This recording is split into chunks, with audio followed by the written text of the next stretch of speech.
ఇవాల్టీతో తెలుగు రాష్ట్రాల్లో ఎన్నికల ప్రచారానికి ఫుల్ స్టాప్ పడనుంది. దీంతో మైకులు మూగబోనున్నాయి.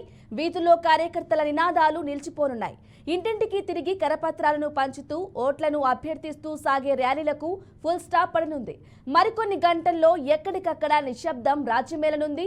సార్వత్రిక ఎన్నికల షెడ్యూల్ విడుదలప్పటి నుంచి ప్రారంభమైన రాజకీయ పార్టీల ప్రచార హోరుకు ఈ సాయంత్రం 6 గంటలకు కళ్లెం పడనుంది. ప్రధాన పార్టీల అభ్యర్థులు ర్యాలీలు, సమావేశాలు, సభలు, ఆత్మీయ కలయికలు, విందు భోజనాలతో ఇప్పటికే ప్రచారాన్ని హోరెత్తించారు. నిబంధనల మేరకు నేడు సాయంత్రం 6 గంటల తరువాత ఎలాంటి ప్రచారం నిర్వహించేందుకు అవకాశం లేదు. ప్రచారం పరిసమాప్తం అవటంతో ఆయా పార్టీల అభ్యర్థులు ఓట్లను పలు విధాలుగా ప్రలోభ పెట్టేందుకు రంగం సిద్ధం చేసుకుంటున్నారు.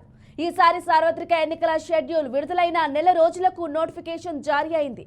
అభ్యర్థులంతా ప్రచారాన్ని ఉధృతం చేశారు. నామినేషన్ల దాఖలు సమయంలో భారీ ర్యాలీలు నిర్వహించి బల ప్రదర్శన చేశారు.